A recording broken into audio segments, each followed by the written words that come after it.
Welcome to Facts TV News, where everything is true. Fatal shooting in St. Mary. There was a fatal shooting at a section of Robbins Bay in St. Mary involving two males and a female, believed to be a 19-year-old. Reports reaching reporters are that their vehicle was intercepted by an unknown person who opened heavy gunfire. One man died on spot, while the other male and the 19-year-old, who was allegedly shot 3 times, were transported to hospital in critical condition. Investigations are ongoing. Unidentified man killed in hit and run in Long Bay, St. James. The police are reporting that a man was killed during a hit and run along the Long Bay Main Road in St. James on Saturday morning. Acting Commanding Officer for St. James Police Division Carlos Russell told reporters that the police responded to the report around 12:15 a.m. On the arrival of the police, the body of an unidentified male believed to be in his late 30s or early 40s was seen lying face down in the left lane of the main road. The man's skull was visibly cracked and his limbs appeared to be broken. He was clad in blue jean shorts, was without a shirt, and was barefooted. Investigations are ongoing. Man killed in St. James Police military confrontation. A man was shot and killed during a confrontation with members of the Joint Police Military Operation in Albion St. James on Friday evening. He has been identified as Donovan Samuels, also known as Pinchers, of an Albion address. According to Acting Commanding Officer for the St. James Division, Carlos Russell, the security forces were on foot patrol in the Earls Drive area of Albion around 8:50 p.m. when they observed 2 men approaching. Russell said the men were alerted to stop, but instead opened fire on the patrol team. Fire was returned, and Samuels was hit while the other man escaped. Russell said a Glock pistol and 7 rounds of ammunition were seized at the scene. Lottery scamming cases flood court. Lottery scamming offences, old and new, dominate the case list for Westmoreland Circuit Court, which opened Monday, June 6. The illegal activity is followed by sexual offences, a grim picture from the parish which has, since the start of this year, been rocked by deadly gang feuds. However, the fact that more cases against lottery scammers are now before the court suggests that the police are having some success in tackling the practice that National Security Minister Dr. Horace Chang said is raking in some US $1 billion annually. As it stands, this Easter term, there were a total of 298 cases listed, for mention of which 193 have been transfers from former sitting, the other 105 are new cases. On the traverse list, there were 64 murder cases compared to 68 cases of possession of identity information, which is an offense under the Law Reform, Fraudulent Transactions, Special Provisions Act, more commonly referred to as the Lottery Scamming Law.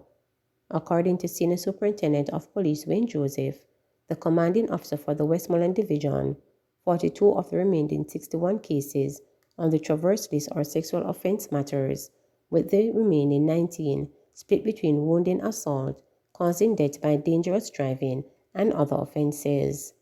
In respect to the 105 new cases, 10 are for murders, 86 are lottery scamming offenses for mention, while the remaining 9 new matters including 8 sexual offense cases and 1 for arson.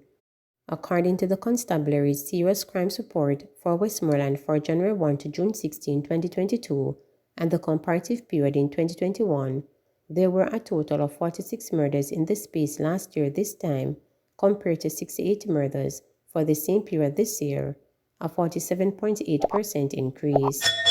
In respect of shootings, there were 58 for the January to June 16 period in 2021, compared to 60 for the comparative period this year, a 3.4% increase.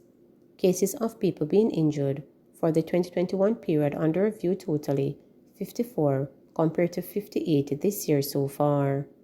For sexual offenses, there were 14 reported for that period in 2021 and 17 so far this year, a 21.4% increase. There were, however, decreases in robberies and break-ins, 32% and 41% respectively. The general age group of the offenses, where are mostly males, ranges from 20 to 35 years, the senior superintendent told reporters. As it relates to the cases of breaches of the Law Reformed Act on the list now, I think it's a combination of two things. I think, yes, there are more young people getting involved in this scamming activity, and, on the other hand, the police have stepped up their effort in trying to make an impact on lottery scamming activities, so the police are making more cases, Joseph said. Additionally, the police at the directive of the High Command have been on the drive to target the lottery scammers in a coordinated way across the parishes where it is seen. A lot of the youngsters are getting involved in this kind of activity because they see their counterparts making money, driving high-end cars, and flashing at entertainment events and so on. So it is attracting them, and they now gotten so socialized with getting this quick money that even if the powers that be were to prepare 100% jobs now, a lot of these youngsters will not be interested because the money that they would have been on wait for a weekly, fortnight, or monthly salary could not prevent their interest because this money is what they spent buying one drink at an event. So we have a very serious problem, Joseph told reporters. He said the fight was harder because a lot of parents and relatives, some of whom are supposed to be decent and well-thinking persons, have now become accepting of this kind of activity. Some of them don't see it as a crime, but this lottery scamming activity is also flowing the guns that come in, and by extension, the gun crimes. A lot of persons have now been accepting it because they are benefiting in some way, because their son or grandson or nephew added on something to their house, or they are getting a chance to drive a car and they're enjoying the lifestyle, and they have now put the moral values aside. But it is also helping to finance gangs, and a lot of innocent lives have been impacted by this kind of activity, Senior Superintendent Joseph stated. He said the police have no intention of relenting and have added social intervention to their law enforcement efforts by partnering with a number of entities to reach the youngsters. The Community Safety and Security Branch of the JCF Jamaica Constabulary Force does a lot of outreach programs, and we partner with entities like the Victim Services Division and the Child Protection and Family Services Agency, along with the Center for the Investigation of Sexual Offenses and Child Abuse, he stated. We try to steer the youngsters in the right direction and show them a better side to lottery scamming. It's not to be a flashy, but we try to show them how they can make better things of their lives, Joseph added. Earlier this month, head of the Area 1 Police Division, Assistant Commissioner of Police Clifford Chambers, said gang activities, and to a lesser extent, domestic violence are fueling a spike in murders and shootings in Westmoreland. He noted that there are 7 areas in the parish: King Valley, Egypt Gardens, Ricketts River, Morgan's Bridge, Savannah Lamar, Grange Hill, and Frome that are considered to be hotspots for gang-related activities.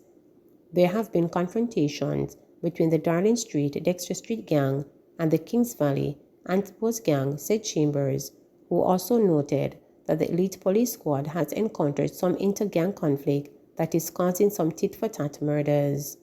Despite the climbing numbers, the police have been having some level of success, with Chambers crediting good intelligence for the arrest of 10 suspected members of the Kings Valley gang in May.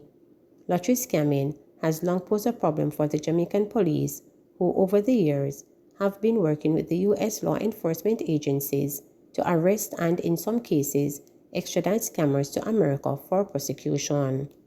In 2012, the Senior Superintendent Fitzbailey told reporters that lottery scammers were living high on the hog, earning up to $10 million a week, and using champagne to wash their cars in a boastful lifestyle reflecting the ease with which they come by their ill-gotten gains.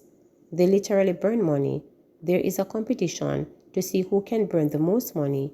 They use champagne to wash their cars. We know of one scammer who owned 7 porch houses, Bailey said at the time.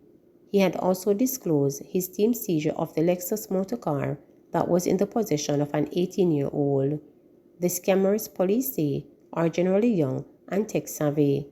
On June 1, 2022, in his contribution to the sectoral debate in Parliament, Minister Chang said the island has been a sharp of 53% rise in murders in the 4 western parishes of Police Area 1, St. James, Trelawney, Westmoreland, and Hanover, resulting from the fight over US $1 billion, $150 billion in lottery scamming, money flowing into that sector of the country annually. He said the lottery scamming, more formally referred to as advance fee fraud, is throwing in a rise in murders in deep rural areas as the changing criminal landscape presents a new headache for the government and law enforcement agencies. Chang described the development as an emerging major crisis and one that Jamaica's democracy was at risk. The challenge with advance fee fraud is that it is a white-collar job. Chang said and shared that local law enforcement agencies are working with their international partners, particularly in North America, where the victims are being extorted. We have made progress, but hundreds of people are involved, he said, while pointing out that dozens of scammers have been apprehended and some extradited. Please remember to subscribe, like, share, and click the notification bell for daily updates.